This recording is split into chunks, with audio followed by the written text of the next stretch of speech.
All right, so let's talk about the pursuit of happiness. It's in our Declaration of Independence, right? We all have the right to the pursuit of happiness. So I'm going to list for you some strategies that will help to ensure that in your strivings, you are closer to actually achieving happiness and less likely to just be maybe piling on guilt or making a new chore for yourself that is actually now becoming a burden or something like that. So that's the purpose of this little segment. So, first off, separate in your mind the difference, the notion between well being and well off. Right? Like well off is referring to sort of monetary or maybe, possessions, something like that. Whereas well being is sort of how safe and secure you feel, how loved and belonging you feel, how motivated you feel. Well-being is a lot of things. We still haven't officially defined happiness, have we? And so that keep that in mind. We all know what happiness is, but nobody really knows what happiness is. It's another one of those concepts that we have not agreed what it means. And well-being is like that also. What is well-being? Well, it differs from person to person, right? But that I think a very common underlying definition is that sense of security, that sense of I want to say the opposite of like anxious or insecure. I guess insecure is the word I'm looking for. So separate that concept from that other concept of sort of possessions and income. Compare with caution. I mean, it's important that we compare to other people because otherwise we really don't know how lucky we are or how well off we are or how much well being we really have until we see someone else. When you're experiencing some kind of insecurity or threat feeling where you're like, maybe I'm not measuring up, maybe other people have more than I do. Maybe other people have better lives than I have. If you're having those thoughts at all, it's always a good idea to make some downward comparisons. Look around and find people who you're like, okay, perspective. You know what? I'm better off than they are in at least this category, and I need to be grateful for where I stand in this category. Like it could be worse. So, downward comparisons can be really helpful whenever we're feeling like other people have more. Look around and directly strive to find people who have less so that you will feel like, okay, you know what? I'm pretty lucky. I do have a lot. I have a lot of happiness. I have a lot of people who love me. I have maybe steady employment, or, I have school or whatever I have. Like, look around and say, what do I have that makes me experience subjective well-being, right? Keep a gratitude journal, but don't be a slave to it. Don't tell yourself, like my colleague said, oh, you have to write something different every time and things like that. You don't have to write every single night. It's not a bad idea to do it at the beginning, like make a habit and really get some of those gratefulness out. I'm going to disclose something, so if you don't want to hear it, don't you can fast forward. But I was experiencing some anxiety, largely having to do with some. My husband was going through some medical issues, and he's young and healthy, and to have something go wrong was like very very scary. And so I was experiencing a lot of anxiety. So I got into therapy with a counselor and was talking about my anxiety and things I was worried about. And I think I was having enough anxiety that it was actually triggering panic attacks. Like, and a lot of people say panic attack and they don't know what that is. It's like you literally think it's something physical when it's not. You think you're having a heart attack, but you're not. And so I was having some of those symptoms, and I found honestly that one of the things that would break the cycle of a panic attack for me was to fixate on a specific thing I was specifically grateful for. not a generalized sense of grateful, but a very specific thing. And different things would pop into my mind at different times. I had one time I was actually driving, and I started thinking about my granddaughter and how when I had been at her house the other day, she said, Dama, you don't seem like a grandma to me. You seem like more like a mama to me. And I took it as, a compliment. I thought that was a compliment. I hope it was. But I thought about how sweet she was to say something like that and how lucky I am, right? And so it helped me. So I would like to argue that this kind of gratitude can pull you out of a lot of things. It's not just sadness or the opposite of happiness. It can take you out of anxiety. It can take you out of even panic, to be grateful. And I was lucky that I had a few things sort of locked and loaded to pop into my mind for me. Um, I was journaling, and that helped me to have those things ready to go. So I would argue, do it. Once you've got it, like I don't gratitude journal anymore, and honestly, I haven't had any panic attacks recently. And of course, my husband has completely recovered and he's fine, and can't believe that I ever was worried about him. But that's been a solid year. So you don't have to do it all the time, but it certainly can help when you are having dark times. That's all I'm saying.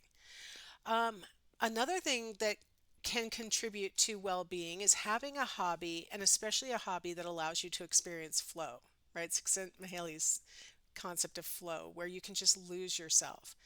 You don't even realize how much time has passed, and you realize, oh my gosh, I've been doing this for hours. I never even ate. I didn't. I didn't. I missed a phone call. I was so engaged. Like, find something that makes you feel like that, and then carve out some time to do it.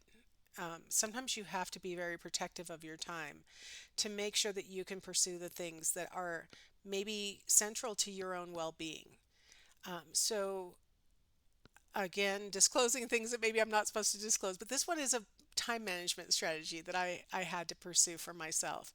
I was struggling with managing my responsibilities, like things I have to do, with things that I really, really, really strongly want to do, like make sure that I see my grandchildren a certain amount of time each week and things like that, as well as things that I enjoy doing. Like, I think I might have mentioned before, I like to do knitting and crocheting and things like that. And those are the kinds of flow activities I can get into where it's difficult enough that I'm really enmeshed in it, and but it's easy enough and repetitive enough that I can just lose track of time. And so I was not having enough time to pursue those hobbies though, because I'm like, well, I've got a lot of things I have to do, and I've got a lot of things that, if I don't do them now, the kids are only going to get older and older, and I'm going to have missed my chance to have had these experiences. So I have to do those. And I did it. I said it like that. I have to see my grandchildren. And so I wasn't carving out time for the kinds of things that would give me those flow experiences. And I finally realized I needed to be doing that. I needed to give myself time for that. And weirdly for me, maybe this is another function of being older, but I just get up earlier in the morning so I can do it a little bit before I have to get ready for work. Now that we moved over here and I don't have a terrible commute anymore, I can literally do something during the time that I would have been driving, and so I get up early and I pursue my hobby. But I made sure I have time, and that's something that I think a lot of times the very thing that would allow us to experience flow is like the last thing on our list, right? Um, I want to qualify flow as like playing a video game is very engaging and you can lose track of time, but it's not really what we're talking about. It's not really, because you're not in charge of what's happening. It's not really the right thing. That's just a time absorber. It's not really building we're talking about instead something that has sort of those dimensions that have growth and like that. I'm stammering a little bit because I mean there is some growth that can happen from playing video games. So I'm not judging the concept of video games, but I'm just saying it's not really normally the thing that we're talking about. We're talking about something that you're in charge of, you're directing, and that you get so enmeshed in that you lose track of time. When you are engaging in something that's tough, stick with it. Stick with those tough tasks and try to find pleasure in the challenge. Um, Not to keep touting my sad grandma knitting skills, but I had a friend who she and I both knit, and she was much more judgmental of her knitting. And so if she made a mistake, she didn't want to finish the project, but she also wouldn't take it apart. And I finally convinced her, just take it apart. I take all of mine apart. Every single thing I do gets knit at least twice because I find pleasure in the act of knitting. I'm not knitting so I'll get done. I'm knitting so I can knit. And so why would I say I'm throwing this away, I made a mistake? I'm going to say, nope, rip it apart and do it again. Um, I had one sweater that I was making that I took apart, completely ripped out all the knitting at least 4 times. And my mom even said, man, I would give up. Like, why do you keep doing it? And I'm like, it's hard. I want to master it. I want to win. It didn't bother me that I had to keep ripping it out. Okay, I would utter some profanity when I would discover the mistake. I'm not going to lie, but I would just rip it out and do it again. And pay attention more closely or make some marks on my chart or do something differently. But I found it really pleasurable to have that kind of challenge. And so find something that is tough and that you're willing to put that kind of work in. And I think you'll find yourself sometimes entering flow. Maintain family connections and be a friend to your friends. So a lot of times we take our families for granted. They'll always be there. We can always deal with this later. They're actually kind of annoying. I don't know. I don't know if I want to see them, whatever. But family connections are really important to maintain, and they are in some ways the easiest to let slide. So, one thing when my daughter got married is I dictated that we must have Sunday dinner together every single Sunday. That's it. We're doing it, and we're just doing it because we're not going to lose connection. And we did it for the first probably 5 years she was married. But once, by the time she got to her third child, it became way too big of a hassle for her to drag tiny babies over and stuff like that.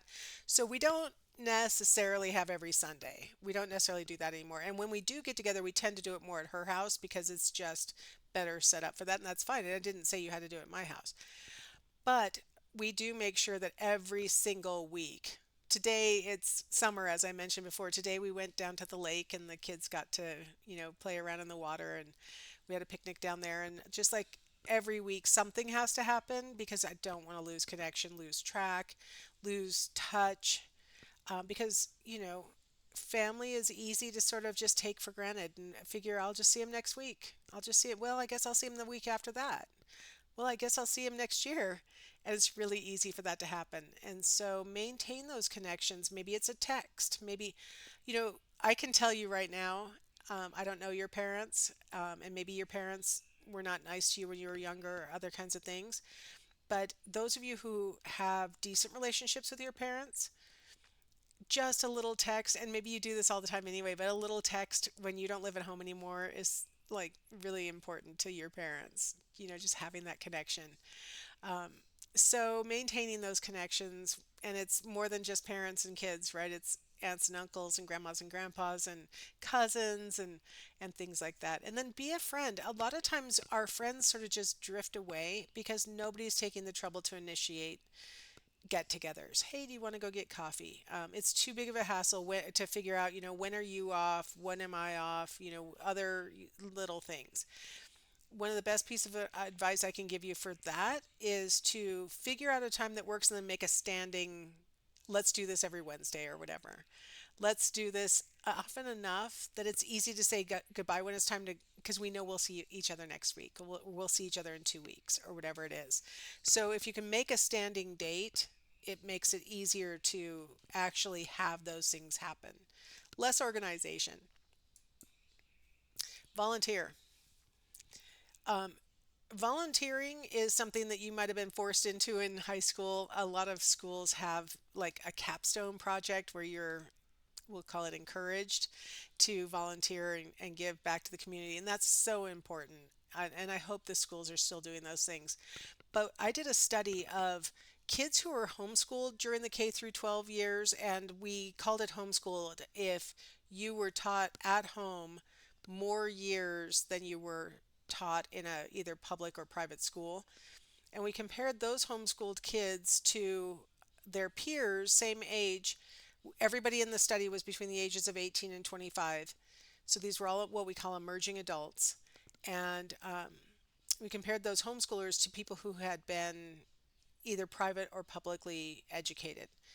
And what we found is that during the K through 12 years, there was the same rate of volunteer work, the same rate of sports participation and art participation and those kinds of things. They were all K through 12, everybody was having very similar experiences. The volunteer work for the homeschooled kids was more likely, it wasn't 100%, but more likely to occur during in affiliation with like a religious facility. So it was like at their church or something like that. And the school educated kids were more likely to have their volunteer work be tied to their school. So it was either their capstone requirement or they had a class that did it or something like that. Where we did find a difference is that, so that was during the K through 12 years, no differences between people. But between the ages of 18 and 25, the previously homeschooled kids were much more likely to still be volunteering. They were more than likely to still volunteering at the same place that they were volunteering when they were younger. That's true. That doesn't make their volunteer work any less volunteery, right? I'm not saying you have to find a new place every 5 years or something. The benefit is from volunteering. I think if your sense of volunteering was too closely tied to your school, you may think, well, I'm done with that and I've moved on. Whereas if it was tied to your place of worship, a place that you continue to go and you see those people all the time, it's more likely that you're still doing it. Um, there are benefits to volunteering for the volunteer, and so I would just recommend that if you are in the category that you used to do it but you did it mainly because it was sort of set up for you, and I mean that's how we most all of us do it. Actively find a way, find something that you're passionate about and that you would like to spend. You don't have to do very much. We do internships where people spend 3 hours a week volunteering somewhere and they get credit for it. So you don't have to do a lot of hours. You don't have to spend all day Saturdays doing something. You can go spend a couple of hours and help something. It could be, at the clothing bank, or it could be, at the dog shelter, or I have a friend's daughter who works at the dog shelter, and I love it because she keeps sending me pictures of potential dogs for me to adopt. I have not found my love object yet, so I haven't gotten a new dog. But, these kinds of things are really good for the volunteer. And of course, it's good for the people, whatever group you're helping. All right, so that is my encouragement for how to embrace happiness, whatever that is. Here's my positivity exercise for this week. We're going to replicate the the gratitude studies. So write down 3 things that you're grateful for each night before bed. If you can, think of different things each night, but if you can't, you can write the same things every time. So you can do the gratefulness board. The other opportunity, these are actually kind of separate. I did them as bullet points because they're not like steps in an assignment. This is like you could do the grateful activity, or you could visualize your life. Like make a collage of pictures that depict what you would like your life to be like in 5 years or in 10 years. Just sort of pull pictures from the internet or out of magazines or wherever and put them up on, and then look at it every night when you go to bed as a motivator, right? Like, this is where I want to be. This is what I would like to have happen. Maybe don't use super permanent glue as you realize, oh, I want to peel this one off and replace it with something else, because as you age, your goals will change. But this is a really good exercise in sort of manifesting what you really want to have happen. So you could pick either one of these. Hopefully you'll do at least one of them and improve your positivity this week. All right, I will see you in the next chapter.